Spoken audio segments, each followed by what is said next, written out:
Imagine you're a detective. You get called to examine a crime scene in the frozen mountains of Russia. What you discover defies all logic. A tent torn from the inside, footprints in the snow leading nowhere, and 9 bodies found in conditions so bizarre that even today, 65 years later, no one can explain what really happened. Welcome to my channel. I'm Jessica, and today we're diving into one of the most terrifying and unexplained mysteries in modern history, the Dyatlov Pass Incident. Before we begin, ask yourself this question. What could possibly drive 9 experienced survival students in minus 30 degrees Celsius to tear open their own tent and flee barefoot into the freezing night, knowing they were running toward certain death? Because that's exactly what happened on February 2nd, 1959, in the Ural Mountains of Russia, and what investigators discovered will chill you to the bone. Our story begins with Igor Dyatlov, 23 years old, a brilliant radio engineering student at the Ural Polytechnic Institute. A passionate mountaineer, he organized this winter expedition that was supposed to be the crowning achievement of their studies. Igor wasn't just any student. He was known for his meticulous planning, his leadership skills, and his deep respect for mountain safety. This wasn't going to be a casual hike. This was a Category 3 expedition, the highest difficulty rating in the Soviet Union, equivalent to climbing some of the world's most dangerous peaks. With him were 8 other students from the University of the Ural, all experienced climbers. Zenaida Kolmogorova, 22, a passionate hiker and the only woman brave enough to join this dangerous expedition. Rustam Slobodin, 23, an engineering student known for his incredible physical endurance. Yuri Doroshenko, 21, studying geology, who had already completed several difficult mountain expeditions. Yuri Krivonishenko, 23, a construction engineer with years of winter survival experience. Then we had the older, more experienced members. Nikolai Thibault Brignol, 23, an engineer whose French surname stood out in Soviet Russia. Alexander Kolevatov, 24, a physics student. Lyudmila Dubinina, 20, an economics student known for her adventurous spirit. And finally, Semyon Zolotaryov, 37, the group's oldest member, a World War II veteran, an experienced guide who joined at the last minute.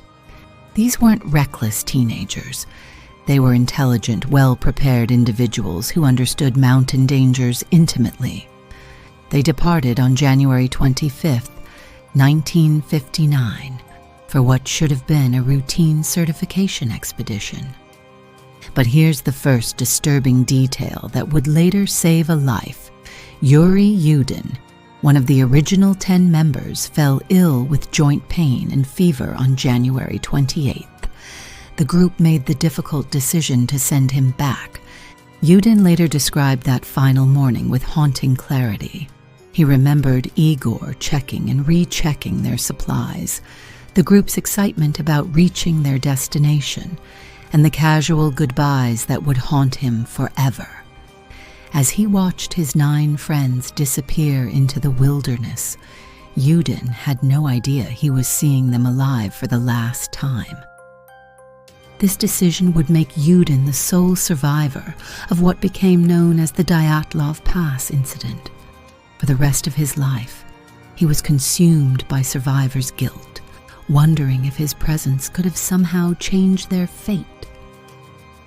On February 2nd, the team was supposed to send a telegram confirming their safe arrival at the town of Vizhai. That telegram never came.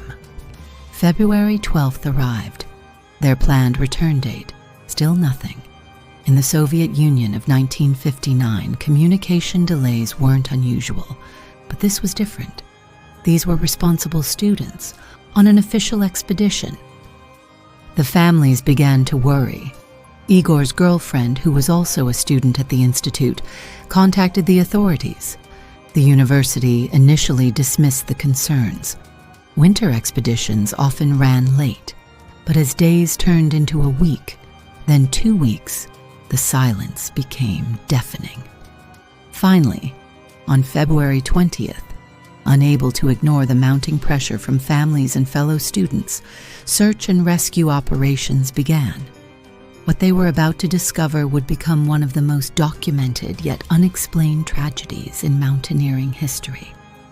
The search party included experienced mountaineers, military personnel, and volunteer students from the institute. They knew these mountains. They knew the dangers, but nothing could have prepared them for what they were about to find.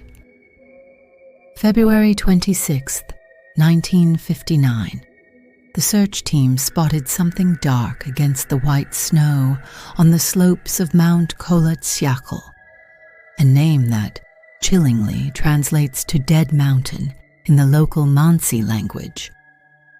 As they approached, the searchers realized they were looking at the Dyatlov group's tent. But something was terribly wrong. The tent was partially collapsed, covered in snow, and most disturbing of all, it had been slashed open from the inside. Let me emphasize this crucial detail. The tent was cut open from the inside, not torn by wind, not damaged by animals, not ripped by external forces. Someone inside that tent had taken a knife and deliberately cut their way out, creating multiple cuts in the canvas. The lead investigator, Lev Ivanov, later described the scene. The tent was cut in several places. The cuts were made from inside the tent, with a knife or similar sharp object. Near the tent, we found footprints leading away toward the forest. Inside the tent, everything told a story of sudden, panicked abandonment. Personal belongings were scattered but not ransacked. Cameras were still there, expensive equipment that any thief would have taken. Food was partially prepared, as if they'd been interrupted mid-meal. Most tellingly, shoes and warm clothing were left behind. Think about this. These were experienced mountaineers who knew that in -30-degree weather, being without proper clothing meant death within minutes. Yet they had cut their way out of their shelter and fled into the deadly cold, wearing only their underwear and socks. The search team followed the footprints leading away from the tent. These weren't normal footprints. They told a story of desperation and terror. The forensic analysis revealed 9 sets of tracks, but here's what made investigators' blood run cold.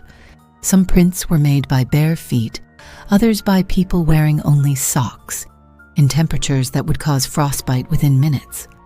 The tracks led downhill toward a forest of cedar trees, about 1.5 kilometers from the tent. But here's another disturbing detail. The footprints showed that the group had been walking, not running. This suggested they weren't fleeing in blind panic, but moving with purpose toward something, or away from something. At the forest edge, near a large cedar tree, the searchers made their first horrific discovery: the bodies of Yuri Krivonishenko and Yuri Doroshenko, both nearly naked, frozen to death. But the scene around the cedar tree revealed signs of desperate struggle for survival. The tree had broken branches up to 5 meters high. Someone had climbed it, breaking branches as they went. Investigators found traces of skin and blood on the bark, indicating whoever climbed had done so barehandedly, tearing their flesh in desperation. Around the makeshift fire were scattered pieces of clothing cut from the bodies of the 2 Yuris. This suggested that the other group members had tried to save their friends, cutting away clothing to use as kindling or to share body heat. Between the cedar tree and the tent, search teams found 3 more bodies. Igor Dyatlov himself, found 300 meters from the cedar tree. face down the snow, one hand clenched, as if still trying to crawl back to the tent. Zinaida Kolmogorova was found 630 meters from the cedar, her body position suggesting she too had been trying to return to their shelter. Rustam Slobodin was discovered 480 meters away with a fractured skull. All three appeared to have died of hypothermia, but their positions created a clear narrative. After whatever had driven them from the tent, they had tried to return to safety. They never made it. 5 bodies found, 4 still missing. It would be another 2 months before the final, most disturbing discoveries were made. On May 4th, 1959, searchers found the remaining 4 bodies in a ravine 75 meters from the cedar tree, buried under 4 meters of snow. What they discovered there would turn this tragedy into one of history's most baffling mysteries. These 4, Lyudmila Dubinina, Semyon Zolotaryov, Nikolai Thibault-Brignol, and Alexander Kolevatov, were better dressed than the others, wearing clothes that had been taken from their deceased friends. This suggested they had survived longer, which makes what happened to them even more terrifying. The autopsy results defied explanation. Nikolai Thibault-Brignol had suffered a massive skull fracture, the kind of injury you'd see in a high-speed car accident, but there was no external wound, no sign of what could have caused such devastating internal damage. Lyudmila Dubinina and Semyon Zolotaryov had multiple rib fractures. The medical examiner, Dr. Boris Vozrojdeny, stated that the force required to cause such injuries was equivalent to being hit by a car traveling at high speed. Yet their skin showed no bruising, no external signs of trauma. But the most horrifying discovery was Lyudmila Dubinina's condition. She was found without her tongue, without her eyes, and with parts of her lips missing. The soft tissues of her face had been removed with what appeared to be surgical precision. Then came perhaps the most puzzling finding. Several pieces of clothing from the victims showed traces of radioactive contamination. In 1959, this was almost unheard of outside of nuclear facilities or weapon testing sites. The levels weren't immediately lethal, but they were significantly above normal background radiation. How had these students, on a hiking expedition in the remote Ural Mountains, been exposed to radioactive materials? Lead investigator Lev Ivanov conducted a thorough investigation, interviewing witnesses, analyzing evidence, and trying to piece together the final hours of the Dyatlov group.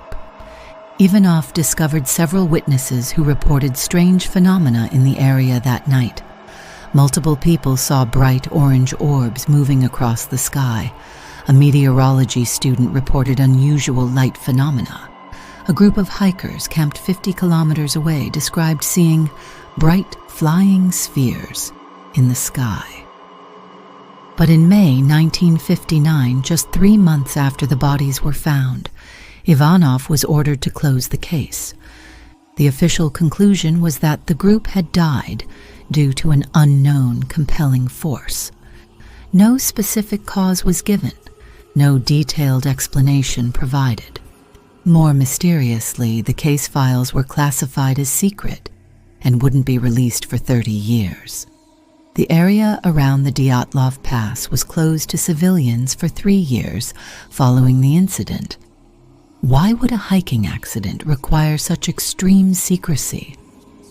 In interviews, decades later, Ivanov revealed that he had been pressured by Soviet authorities to close the case quickly and quietly. He hinted that military involvement was suspected, but that he was forbidden from investigating further. 65 years later, dozens of theories have emerged, each attempting to explain the unexplainable. Theory 1. The avalanche.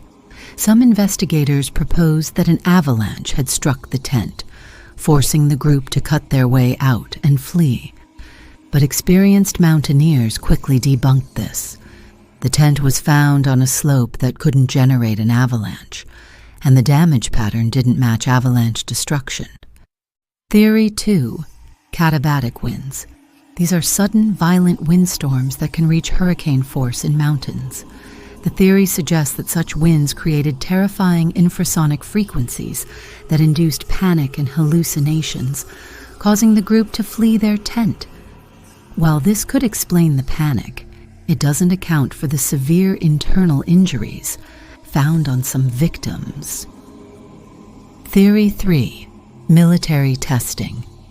This is perhaps the most compelling theory.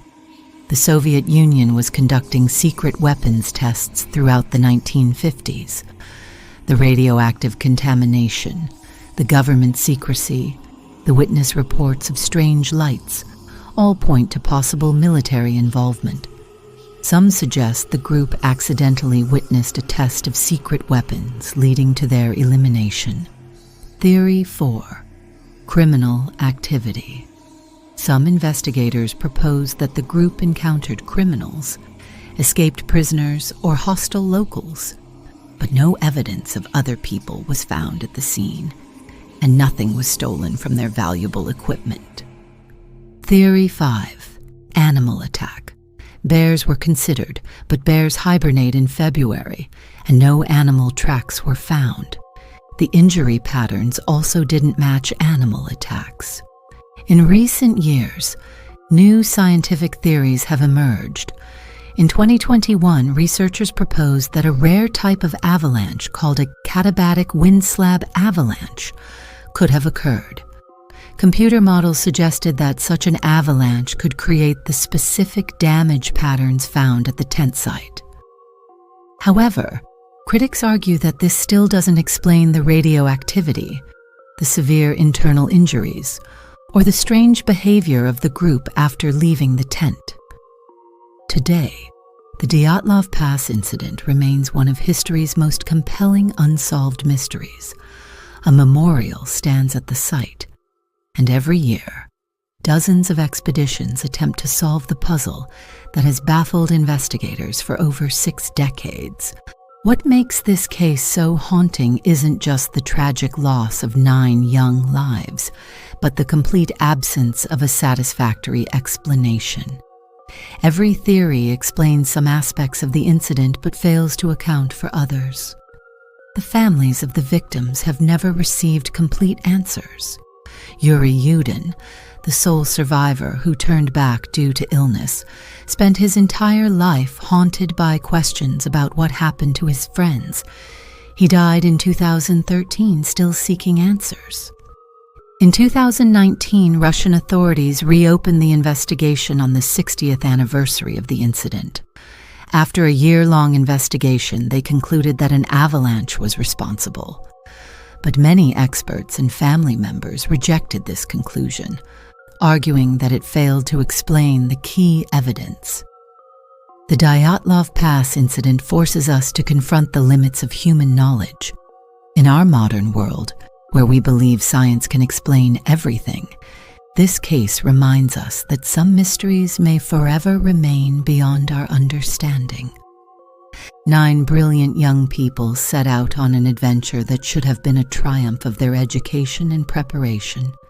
Instead, they vanished into the frozen wilderness, leaving behind only questions that continue to haunt us 65 years later. So what do you think really happened at Dyatlov Pass? Was it a tragic accident, a military cover-up, or something even more sinister? Share your theories in the comments below. I read every single one. If this mystery fascinated you as much as it did me, please give this video a thumbs up and subscribe to my channel for more unexplained mysteries. Hit that notification bell, because next week we'll be exploring another case that defies all logical explanation. Until then, stay curious, and remember, some secrets are buried deeper than snow.